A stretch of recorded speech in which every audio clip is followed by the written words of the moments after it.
Assalamualaikum warahmatullahi wabarakatuh dan salam sejahtera. Salam satu Malaysia, salam Melakaku maju jaya, rakyat bahagia menggamit dunia. Apa khabar rakan-rakan sekalian? Khabar Kabar baik, alhamdulillah. Baiklah, pada hari ini kami dari SMKA Sultan Muhammad akan mengupas serba sedikit tentang sebuah buku yang berjudul Makanan Tradisional Masyarakat Malaysia, karya Hamzah Abdul Rahman. Sebelum kita meneruskan perbincangan kita pada hari ini, izinkan saya mengupas serba sedikit mengenai buku yang akan kita bincangkan pada hari ini. Buku berjudul Makanan Tradisional Masyarakat Malaysia ini merupakan hasil tulisan Hamzah Abdul Rahman dan dicetak buat pertama kali pada tahun 2016 dan merupakan terbitan Percetakan Bumi Sendang Berhad. Buku ini dapat membantu pembaca dengan tip-tip dan olahan terperinci pada setiap bab serta memuatkan contoh-contoh hasil pembuatan dan gambar sebagai rujukan ringkas dan mudah difahami serta sesuai dijadikan sebagai contoh penyediaan sumber maklumat. Buku ini juga memaparkan topik-topik tentang perhimpunan makanan tradisional di Malaysia. Setiap kaum di negara ini mempunyai makanan tradisional masing-masing. Buku ini juga mengetengahkan aspek penggunaan bahan mentah tempatan, pemprosesan dan penyediaan makanan tradisional pelbagai kaum di Malaysia yang dapat menonjolkan keunikan khazanah budaya di negara kita. Buku ini juga mengandungi 3 bahagian yang menerangkan pemprosesan makanan tradisional menggunakan kaedah peraman dan juga yang tidak menggunakan kaedah peraman yang berasaskan hasil perikanan, hasil ternakan dan juga hasil tanaman. Dan lebih menarik lagi, buku ini turut menjelaskan mengenai strategi pembangunan makanan tradisional yang merangkumi aspek teknologi, peluang perniagaan dan juga promosi dan akhir sekali mengenai khasiat semula jadi. Baiklah, seterusnya saya akan memperkenalkan ahli panel kita pada hari ini. Ahli panel pertama kita, Saudara Muhammad Hilman bin Suhaimi. Assalamualaikum warahmatullahi wabarakatuh dan salam PKP buat semua warga Malaysia. Baiklah, ahli panel kita yang kedua, Saudara Muhammad Yusuf bin Muhammad Arifin. Assalamualaikum, kita jaga kita. Baiklah, ahli panel kita yang seterusnya, Saudara Muhammad Ahmad Kusyari bin Muhammad Jeffrey. Assalamualaikum warahmatullahi wabarakatuh. Putus asa bukanlah satu jalan penyelesaian. Ahli panel kita yang keempat, Saudara Amir Zuhar bin Muhammad Zamir. Assalamualaikum dan salam perkenalan. Ahli panel kita yang kelima, Saudara Muhammad Nakis Kusyairi bin Zulkarnain. Assalamualaikum, salam sejahtera, salam anjakan paradigma buat hadirin sekalian. Ahli panel kita yang keenam, Saudara Muhammad Farid Syazwan bin Muhammad Syahril. Assalamualaikum dan selamat berkurung dari rumah. Baiklah, ahli panel kita yang seterusnya, Saudara Syafiq Hakimi bin Syafruddin. Bismillahirrahmanirrahim. Assalamualaikum warahmatullahi wabarakatuh. Terus melangkah ke hadapan. Dan ahli panel kita yang terakhir, Saudara Hafiz Rahman bin Faizul Rizal. Assalamualaikum dan sila duduk rumah diam-diam. Baiklah, kita akan mulakan kupasan buku kita pada hari ini dengan kupasan aspek komsas yang pertama, iaitu sinopsis buku. Dengan ini, saya menjemput panel pertama kita, Saudara Hilman bin Suhaimi yang akan menceritakan mengenai sinopsis bahagian 1, iaitu proses penghasilan makanan peraman yang menggunakan hasil perikanan. Dengan segala hormat, dipersilakan.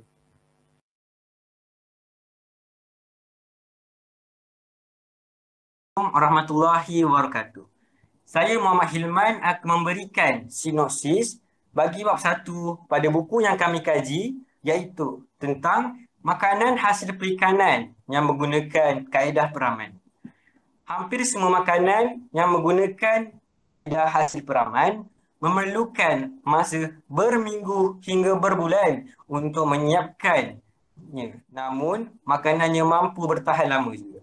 Buku ini menerangkan pelbagai jenis makanan yang menarik seperti budu, belacan dan perkasam. Baiklah, saya mulakan dengan belacan. Belacan merupakan makanan yang digunakan sebagai perencah atau bahan tambahan dalam makanan. Makanan ini mempunyai rasa yang pedas dan sangat terkenal di bahagian Asia Tenggara kerana perbuatannya yang agak mudah. Belacan ini menggunakan bilik sebagai utama. Kacang mempunyai nilai protein yang tinggi dan baik untuk kesihatan. Seterusnya budu. Budu ini dibuat menggunakan ikan bilis juga sebagai bahan utama. Mempunyai warna coklat gelap dan pekat kerana diperam bersama asam jawa. Budu ini mempunyai bau yang kurang enak. Maka di belah pantai barat, mereka menggunakan sos ikan bagi menggantikan budu. Makanan ini dimakan sebagai sos pecicah untuk ikan bakar dan perasa tambahan bagi nasi ulam dan nasi kerabu. Budu terkenal di negeri Kedah, Terengganu, Sarawak dan di negara jiran kita iaitu Indonesia dan Thailand. Akhir sekali, pekasam. Pekasam ini dibuat menggunakan ikan air tawar seperti ikan sepat, puyuh, talapia dan ikan toman sebagai bahan utama. Pekasam dibuat dengan cara mencampurkan garam, beras goreng, asam gelugur dan gula merah pada ikan lalu memeramnya dalam masa 2 hingga 3 minggu. Pekasam dibuat bagi melambatkan pembusukan ikan dan membuatnya tahan lama. Selesai tugas saya, kembali kepada moderator. Terima kasih saya ucapkan kepada panel kita yang pertama, Saudara Hilman bin Suhaimi, dengan penerangan yang begitu jelas mengenai makanan peraman yang menggunakan hasil perikanan sebentar tadi. Baiklah, kita teruskan kupasan mengenai buku ini dengan panel seterusnya yang akan menerangkan mengenai makanan peraman yang menggunakan hasil ternakan, iaitu Saudara Muhammad Yusof bin Muhammad Arifin. Dengan segala hormat, dipersilakan. Bismillahirrahmanirrahim. Assalamualaikum. Saya Muhammad Yusof bin Muhammad Arifin akan menerangkan serba sedikit tentang makanan daripada hasil ternakan yang menggunakan kaedah peraman, iaitu dadih, tairu dan telur masin. Yang pertama, dadih. Dadih ialah makanan yang disediakan daripada susu dan sangat terkenal di negeri-negeri di utara semenanjung. Dahulu, dadih disediakan daripada susu kerbau. Oleh sebab populasi kerbau yang menurun, dadih kini dihasilkan daripada susu lembu. Terutamanya bagi generasi tua, dadih yang diperbuat daripada susu kerbau yang diperah sendiri ialah dadih yang mempunyai perisa sebenar. Bagi generasi muda pula, mereka mengenali dadih daripada susu lembu cair yang telah dicampur bahan pembeku rumput laut seperti agar-agar atau karagenan.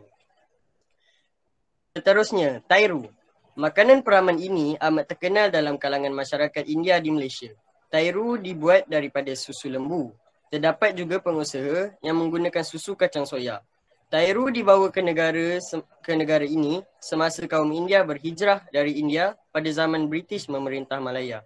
Rasanya masam, berperisa yang unik dan agak likat seperti kastad. Terdapat hasil yang hampir serupa di India yang diberi nama dahi. Dahi diproses daripada susu kerbau atau kombinasi susu kerbau dan susu lembu. Akhir sekali, telur masin. Telur masin ialah produk yang diperkenalkan oleh kaum Cina di negara ini dan kini diterima baik oleh kaum-kaum lain. Mengikut sejarah, telur masin ialah barang dagangan utama pedagang Cina yang berdagang di rantau ini. Mereka menjualnya di dalam tempayan tanah. Apabila telur habis dijual, tempayan digunakan juga turut dijual. Telur masin diproses dengan menggunakan garam untuk meningkatkan jangka simpanannya di samping untuk meningkatkan rasanya. Telur masin dapat disimpan sehingga 2 hingga 3 bulan, manakala telur segar dapat bertahan selama 2 minggu sahaja. Telur yang paling banyak digunakan dalam pembuatan telur masin ialah telur itik. Telur ayam dan telur puyuh jarang-jarang digunakan. Sekian, saya serahkan kepada moderator. Selesai penerangan daripada Saudara Yusof bin Arifin mengenai makanan peraman yang menggunakan hasil ternakan yang begitu terperinci sekali. Seterusnya, dipersilakan panel kita yang ketiga iaitu Saudara Muhammad Ammar Kusyari bin Muhammad Jeffrey untuk berkongsi mengenai makanan peraman yang menggunakan hasil tanaman. Dengan segala hormat, dipersilakan. Assalamualaikum warahmatullahi wabarakatuh. Saya Muhammad Ammar Kusyari bin Muhammad Jeffrey akan mengupas bab 3 iaitu hasil tanaman seperti angka, idli dan tempoyak. Saya akan mula kupasan saya dengan angka. Angka atau beras merah telah zaman berzaman digunakan di beberapa negara seperti China, Jepun, Filipina dan Indonesia sebagai pewarna asli makanan. Di Malaysia, angka biasanya digunakan oleh kaum Cina. Untuk makluman, warna merah pada angka terhasil daripada sejenis kulat yang dinamai Monascus purpurus yang tumbuh semasa pemeraman beras. Bahan mentah yang diperlukan hanyalah beras, khususnya yang mengandungi bahan mineral seperti kalsium, zat besi, fosforus, natrium dan kalium serta vitamin B1 dan B2. Angka digunakan secara meluas dalam perubatan Cina untuk merawat beberapa jenis penyakit seperti masalah penghadaman, loya dan cirit birit. Selain digunakan dalam perubatan, angka juga sering digunakan dalam pemprosesan makanan seperti snack dan kuih muih. Seterusnya kita beralih kepada idli. Idli ialah makanan peraman yang popular dalam kalangan masyarakat India sebagai sarapan pagi. Idli diperbuat daripada campuran beras dan kacang hitam yang telah ditumbuk atau dikisar lalu direndam dan diperam semalaman. Idli disediakan dengan membungkus campuran tersebut sehingga masak. Idli selalunya dimakan bersama-sama kuah kari atau dalca dan cutni kelapa sebagai sarapan pagi. Makanan ini banyak terdapat di restoran India. Akhir sekali ialah tempoyak. Tempoyak merupakan hasil peraman isi durian yang popular dalam kalangan penduduk Malaysia. Tempoyak dihasilkan dengan memeram isi durian dengan garam. Tempoyak yang baik mempunyai ciri-ciri masin kemasaman, berwarna kekuningan dan bau yang agak kuat dan berbeza daripada bau asal durian. Pengusaha tempoyak biasanya menggunakan durian yang mutunya kurang baik dari segi komersialnya untuk dijadikan tempoyak. Sekian daripada saya serahkan semula kepada Tuan Moderator. Baiklah, terima kasih saya ucapkan kepada saudara Amal Kushairi mengenai penerangan yang diberikan sebentar tadi. Baiklah, dapat kita lihat daripada penerangan yang diberikan oleh ketiga-tiga orang panel sebentar tadi bahawa kaedah pemeraman ini memberikan keunikan kepada makanan tradisional di negara kita dari segi rasa, aroma, tekstur dan juga jangka hayat simpanan makanan tersebut. Baiklah, kerana menyedari masa itu emas, kita beralih kepada bahagian seterusnya iaitu mengetahui kupasan yang lebih lanjut iaitu mengenai makanan tanpa peraman. Oleh itu, saya menjemput panel seterusnya, Saudara Amir Zuhar untuk menerangkan mengenai makanan tanpa peraman yang menggunakan hasil perikanan. Dipersilakan. Bismillahirrahmanirrahim. Assalamualaikum warahmatullahi wabarakatuh. Saya Amir Zuhair bin Muhammad Zamir akan menerangkan beberapa bab dalam bidang kedua ini, iaitu bidang makanan tanpa peraman. Bab pertama yang akan saya terangkan dalam bidang ini ialah berkaitan hasil perikanan. Dalam Malaysia ini, kita ada pelbagai makanan tradisional yang berkaitan dengan hasil perikanan. Antaranya yang seperti yang kita biasa dengar dan kenal adalah otak-otak. Otak-otak ini dulunya merupakan makanan tradisional yang sangat terkenal di kampung nelayan. Otak-otak ini diperbuat daripada isi ikan air laut ataupun ikan air tawar juga sesuai untuk digunakan, seperti ikan tilapia merah ataupun ikan patin. Otak-otak ini boleh dibungkus dengan daun nipah ataupun daun kelapa. Tetapi pada waktu yang moden ini, kulit popia juga sesuai untuk digunakan sebagai pembungkus bagi otak-otak ini. Otak-otak ini diproses daripada isi ikan laut yang diambil dan dicampurkan dengan sambal yang dihasilkan dan dimasukkan ke dalam mesin pengadun. Setelah selesai, maka otak-otak itu akan dipanggang di atas bara. Okey, habis daripada otak-otak. Selain daripada otak-otak juga, kita juga ada sata.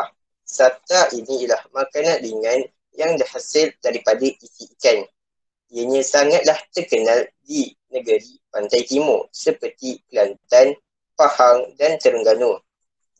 Sata ni maksudnya ialah lurus. Mungkin kerana sata ini dimasak dengan mencucuk setiap ketul sata pada buluh lurus dan dipanggang seperti sate. Proses pembuatan sata ini hampir sama dengan otak-otak, tetapi ramuannya berbeza.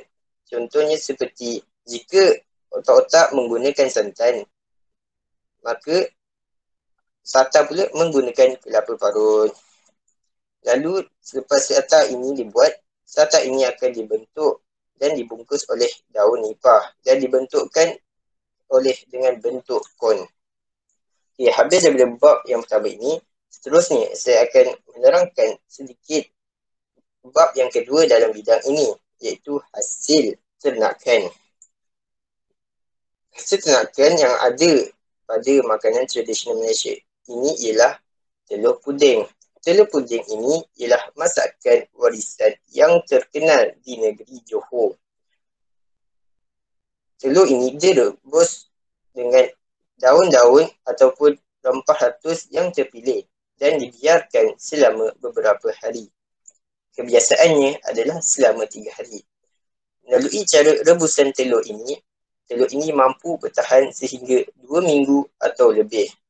Disebabkan kemampuan telur ini untuk bertahan berminggu-minggu, maka ia sesuai untuk digunakan sebagai makanan perjalanan bagi para pedagang-pedagang. Hasil unik telur ini hasil daripada herba dan ramuan yang digunakan ketika direnehkan telur. Tetapi pada perubahan waktu yang moden ini, telur ini sangatlah tidak popular.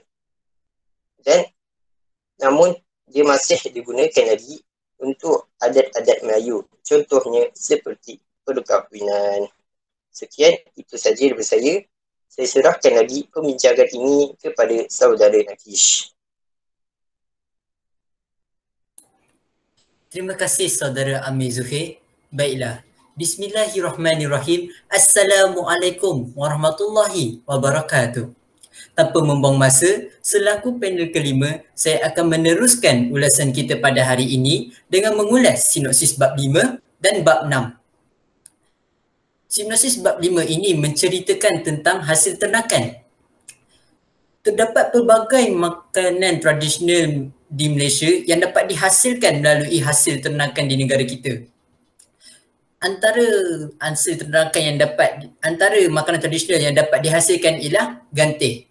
Gantih ini merupakan makanan tradisional yang diperbuat daripada susu kerbau dan gula. Pada zaman dahulu, gantih ini amat terkenal di kawasan utara semenanjung Malaysia. Gantih ini dapat dihasilkan dalam 2 bentuk, iaitu kepingan gantih dan gantih kilat. Kepingan gantih ini boleh dimakan seperti memakan makanan ringan sahaja, manakala gantih kilat pula boleh dimakan seperti memakan jam yang disapu di atas roti. Rasa gantih yang asalnya lemak dan manis boleh diubah dengan menambahkan koko ataupun perasa-perasa lain seperti strawberry, coklat dan madu.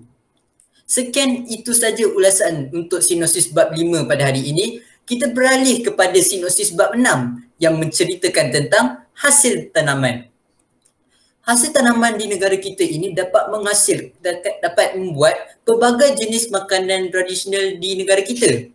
Antaranya ialah acar dan cutni. Kita lihat makanan tradisional yang pertama, iaitu acar.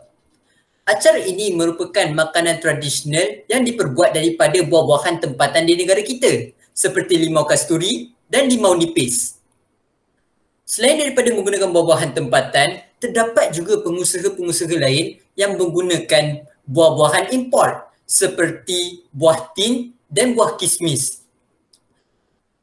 Justru itu, ada juga pengusaha-pengusaha lain yang gemar menggunakan kombinasi buah-buahan tempatan di negara kita dengan buah-buahan import di negara lain. Keunikan acar ini ialah kebanyakan buah-buahan yang digunakan untuk membuat acar merupakan buah-buahan yang telah pun siap dijeruk ataupun buah-buahan yang telah pun siap dikeringkan. Acar ini sering dihidangkan di dalam majlis-majlis besar seperti majlis perkahwinan ataupun kenduri-kenduri. Itu saja ulasan untuk acar. Kita lihat makanan tradisional yang seterusnya, iaitu cutni. Cutni ini merupakan makanan tradisional yang berasal dari negara India. Cutni ini dihasilkan daripada buah-buahan seperti mana pembuatan acar tadi. Tetapi bezanya, cutni ini tidak menggunakan buah-buahan yang telah pun dijeruk ataupun buah-buahan yang telah pun dikeringkan. Sebaliknya, Chutney ini menggunakan buah-buahan yang masih lagi dalam keadaan segar bugar. Chutney ini sering digunakan sebagai penyedap kepada menu utama makanan orang India. Dalam kata lain, tanpa adanya chutney ini, maka tidak lengkaplah makanan orang India. Sekian, itu sahaja daripada saya untuk ulasan sinopsis bab 5 dan bab 6. Tanpa membuang masa, saya menyerahkan semula ulasan kita pada hari ini kepada saudara Firmansyah Arif bin Sunari. Silakan saudara. Terima kasih kepada saudara Amin Johar dan saudara Nakis Kushairi atas penerangan yang diberikan seperti tadi. Baiklah, daripada penerangan yang diberikan oleh panel-panel kita pada hari ini, dapat kita lihat bahawa makanan tradisional di negara kita mempunyai keunikan masing-masing sekaligus menunjukkan keunikan khazanah budaya di negara kita. Oleh demikian, eloklah kita bergerak ke sinopsis bahagian seterusnya, iaitu strategi pembangunan makanan tradisional. Dengan itu, saya menjemput saudara Farid Syazwan untuk memberi penerangan dari segi teknologi. Dipersilakan. Baiklah, terima kasih kepada moderator kita pada hari ini. Saya Muhammad Farid Syazwan bin Muhammad Syaril akan menceritakan serba sedikit mengenai sinopsis bab 7, iaitu teknologi. Teknologi ini mempunyai 3 cabang bidang, iaitu teknologi yang pertama pemprosesan, yang kedua teknologi pembungkusan dan yang terakhir sekali teknologi penyimpanan. Saya akan mengupas dulu teknologi yang pertama, iaitu teknologi pemprosesan. Teknologi pemprosesan ini penting untuk mengelakkan suatu makanan itu daripada cepat rosak. Antara langkah-langkah ataupun kriteria yang perlu dipatuhi adalah peratus bahan mentah yang digunakan mestilah tepat, suhu memasak ataupun menggoreng perlulah dikawal dan perlu mempunyai tempoh peraban yang telah ditetapkan. Selain itu, proses teknologi pemprosesan ini boleh digunakan untuk mempelbagaikan kegunaan makanan tersebut dan diproses kepada produk yang boleh menambah nilai suatu produk itu.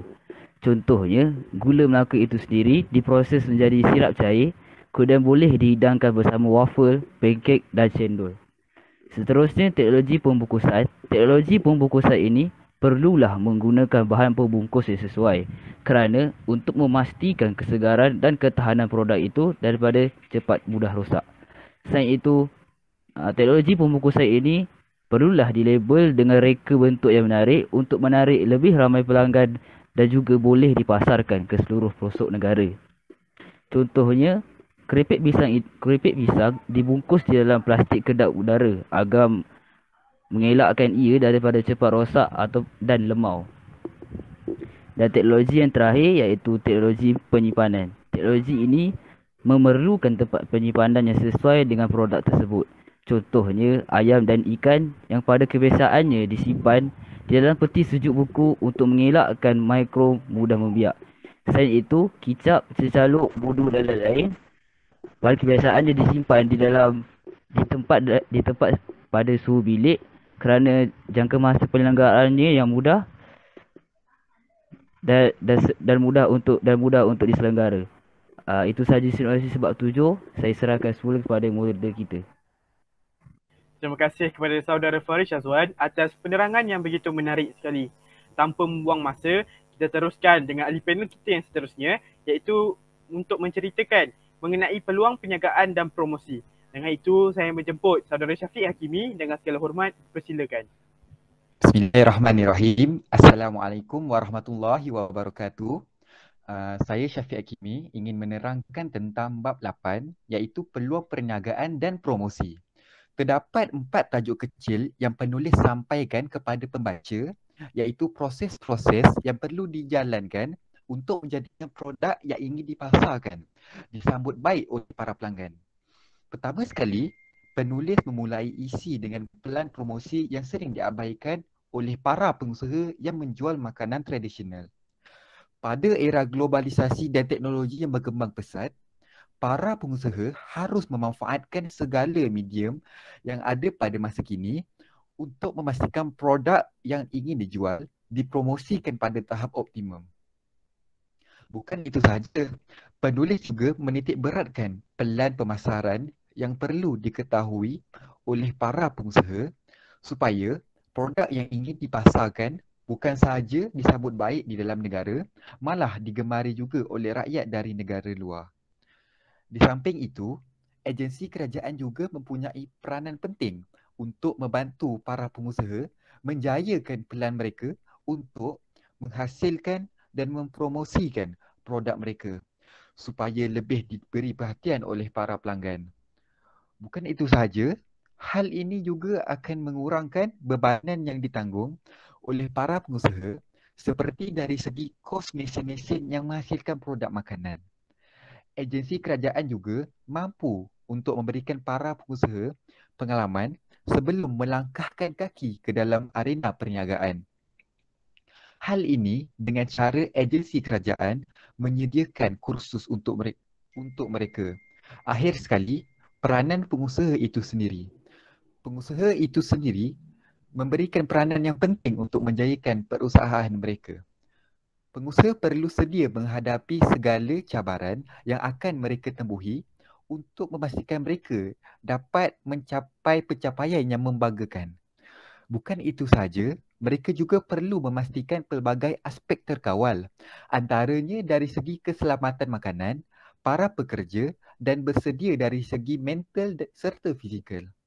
Antara perkara penting yang mereka perlu fokuskan juga ialah menyertai kursus-kursus pengurusan dari segi kewangan dan sumber manusia untuk mendapatkan pengalaman supaya pengurusan mereka berjalan lancar. Itu sahaja daripada saya serahkan semula kepada saudara Firmansyah. Terima kasih saudara Syafiq Hakimi atas penerangan yang bagi saya begitu bertenaga sekali.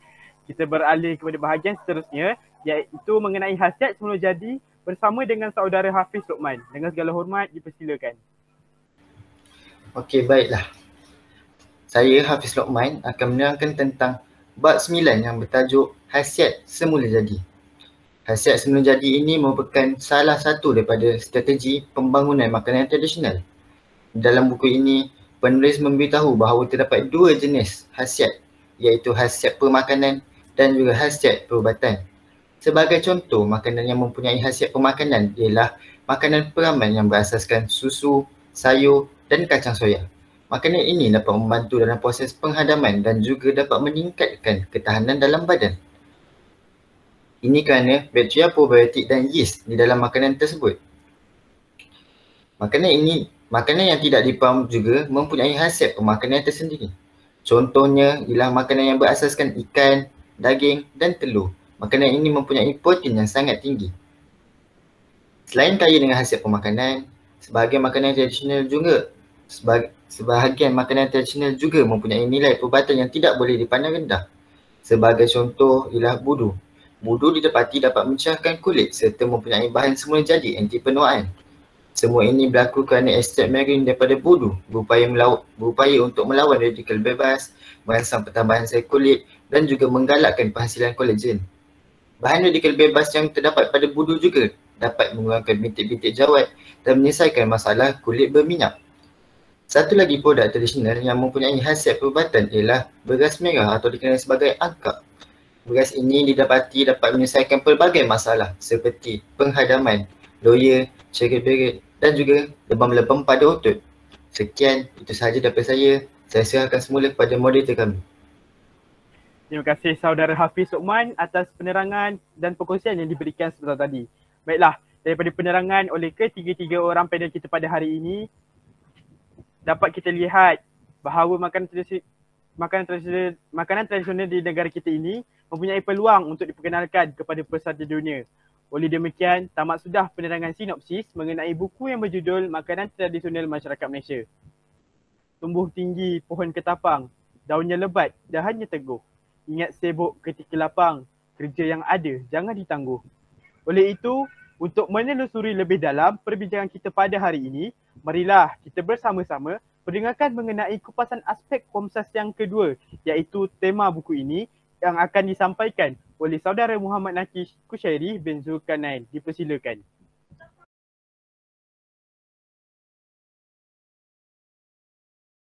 Bismillahirrahmanirrahim. Assalamualaikum warahmatullahi wabarakatuh. Terima kasih saudara Firmansyah Arif. Alhamdulillah sekali lagi kita dapat bertemu pada hari ini. Kali ini saya akan mengulas tentang tema buku yang dibincangkan. Buku Makanan Tradisional Masyarakat Malaysia yang dikarang oleh Hamzah Abdul Rahman bertemakan tentang kepelbagaian makanan tradisional masyarakat di Malaysia. Makanan-makanan ini terdiri daripada makanan peraman seperti telur masin dan ikan kering, serta makanan tanpa peraman seperti telur pindang dan acar. Makanan-makanan tradisional di negara kita ini dapat dihasilkan melalui teknologi-teknologi yang terdapat di negara kita yang semakin hari semakin berkembang. Sekian, itu saja daripada saya untuk hari ini. Kita kembali semula kepada tuan moderator kita, Saudara Firman Shah Arif bin Sunari. Silakan saudara. Terima kasih kepada ahli panel kita atas perkongsian yang amat menarik sekali.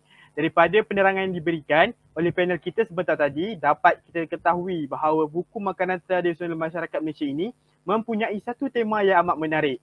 Baiklah, tanpa melengahkan masa lagi, mari kita pendengarkan pula mengenai kupasan aspek Komsas yang ketiga, iaitu persoalan yang terkandung di dalam buku yang kita bincangkan pada hari ini. Dengan itu, dipersilakan saudara Hilman dan juga saudara Yusof. Dengan segala hormat, dipersilakan.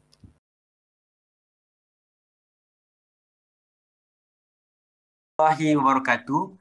Baiklah, tentang persoalan yang terdapat pada buku ini. Yang pertama, pelbagai makanan tradisional yang beraneka rupa dan rasa di Malaysia. Makanan yang beraneka rupa dan rasa ini meningkatkan kehadiran pelancong di Malaysia. Contohnya, belacan yang mempunyai rasa masam dan kepedasan, manakala jeruk buah yang mempunyai rasa masam kemanisan. Yang kedua, kepelbagaian kaum dan bangsa di Malaysia ini menjadikan makanan tradisional di Malaysia ini pelbagai jenis. Contohnya, bangsa Melayu mempunyai nasi lemak, sate dan roti canai. Dan bangsa Cina mempunyai kuih bulan dan char kway teow. Baiklah, saya teruskan pada Yusof untuk melanjutkan tentang persoalan ini. Bismillahirrahmanirrahim. Persoalan yang seterusnya ialah usaha yang boleh dilakukan untuk memasarkan makanan tradisional masyarakat Malaysia di seluruh dunia.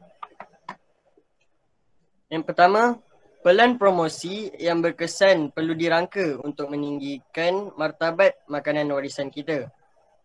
Selain promosi dalam negara untuk penduduk tempatan, makanan tradisional perlu diperkenalkan kepada pelancong yang datang melawat ke negara ini. Di samping melawat tempat-tempat bersejarah, hutan rimba, pulau dan pantai, kebudayaan masyarakat Malaysia yang terdiri daripada berbagai-bagai kaum dan etnik juga perlu diketengahkan. Oleh yang demikian, makanan tradisional boleh dijadikan sebagai salah satu komponen utama kebudayaan rakyat Malaysia. Seterusnya, khasiat yang dapat diperoleh daripada makanan tradisional masyarakat Malaysia. Makanan peraman yang berasaskan susu, sayur-sayuran, kacang soya dan produk peraman yang lain melalui satu proses semula jadi, iaitu menggunakan mikroorganisma seperti bakteria, probiotik dan yeast yang membentuk makanan yang mudah dihadam. Bakteria probiotik ini mengeluarkan beberapa enzim yang menggalakkan pertumbuhan mikroorganisma yang baik di dalam usus. Kesannya, sistem ketahanan badan dapat ditingkatkan selain membantu proses penghadaman dan membantu meningkatkan kandungan nutrisi dalam makanan. Sekian, terima kasih. Saya serahkan kepada moderator. Terima kasih saudara Hilman dan saudara Yusof atas penerangan yang begitu bertenaga sekali. Baiklah, kita teruskan perbincangan kita dengan saudara Amar untuk menerangkan mengenai aspek Komsas yang keempat, iaitu gaya bahasa yang digunakan. Dengan segala hormat, dipersilakan.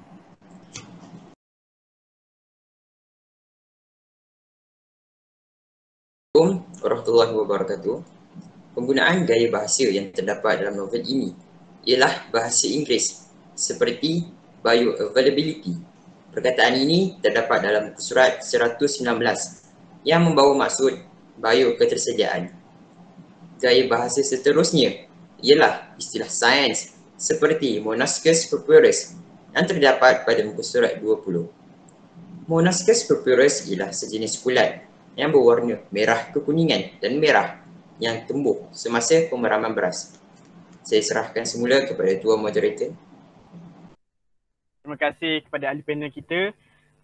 atas penerangan yang diberikan. Tanpa kita sedari, berbagai-bagai gaya bahasa yang digunakan di dalam buku ini. Oleh itu, kita beralih ke bahagian kupasan aspek komses yang seterusnya, iaitu pengajaran yang dapat kita peroleh dari buku ini yang akan diterangkan oleh saudara Amir Zuhair dan juga saudara Hafiz Luqman. Dengan segala hormat, dipersilakan.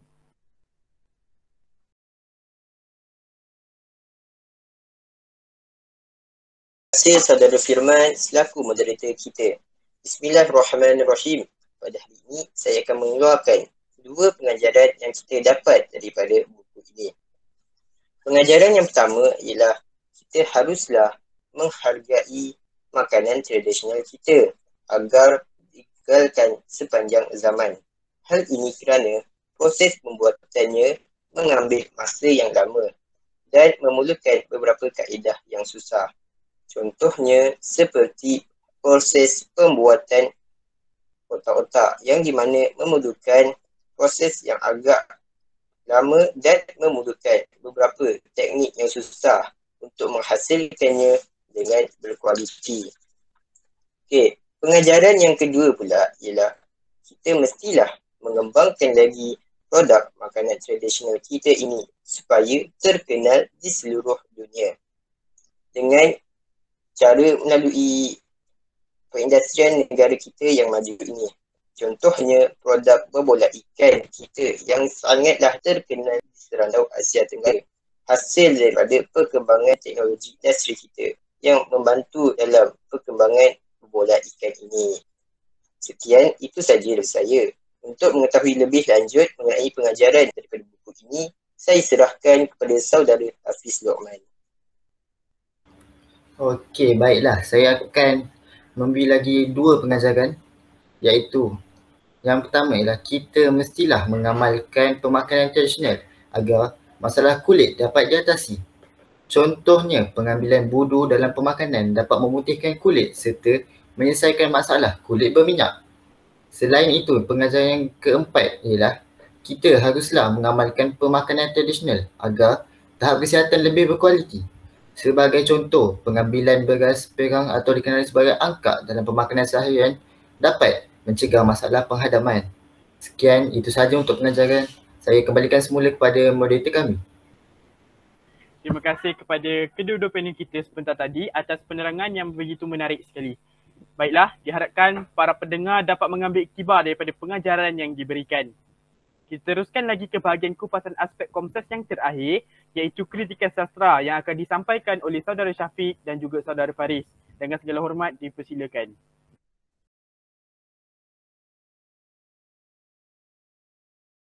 Bismillahirrahmanirrahim. Assalamualaikum warahmatullahi wabarakatuh. Terdapat dua kritikan sastra yang saya temui di dalam buku Makanan Tradisional Malaysia ini.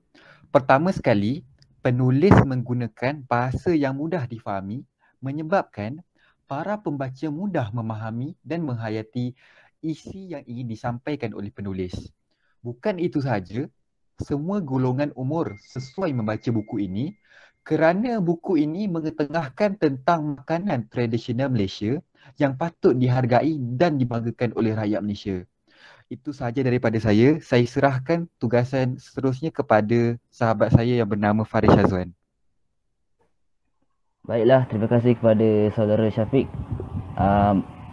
Idea kritikan sastra yang seterusnya adalah buku ini amallah sesuai kepada para peniaga ataupun mereka yang ingin berkecimpung ke arah industri pemakanan, kerana penulis sudah memberitahu secara terperinci mengenai langkah-langkah yang perlu mereka lakukan supaya produk mereka disambut dengan baik oleh para pelanggan. Itu saja mengenai idea kritikan sastra saya. Saya serahkan semula kepada moderator kita. Terima kasih kepada saudara Syafiq dan saudara Faris atas penerangan yang dikongsikan. Baiklah, hasil daripada perbincangan yang telah kita lakukan, dapat kita lihat bahawa buku ini banyak memberikan informasi-informasi yang menarik tentang makanan tradisional masyarakat di Malaysia. Selain itu, buku ini juga mampu menarik minat golongan muda untuk mempelajari tentang khazanah budaya di negara kita, sekaligus dapat menonjolkan keunikan budaya di negara kita. Alhamdulillah, kita telah sampai di hujung perbincangan kita pada hari ini. Bunga dedap di atas para, pasang pelita, si anak dusun. Anda tersilap tutur bicara, maaf dipinta, jari disusun. Saya sudahi perbincangan kita pada hari ini dengan wabillahi taufiq wal hidayah. Wassalamualaikum warahmatullahi wabarakatuh dan sekian, terima kasih.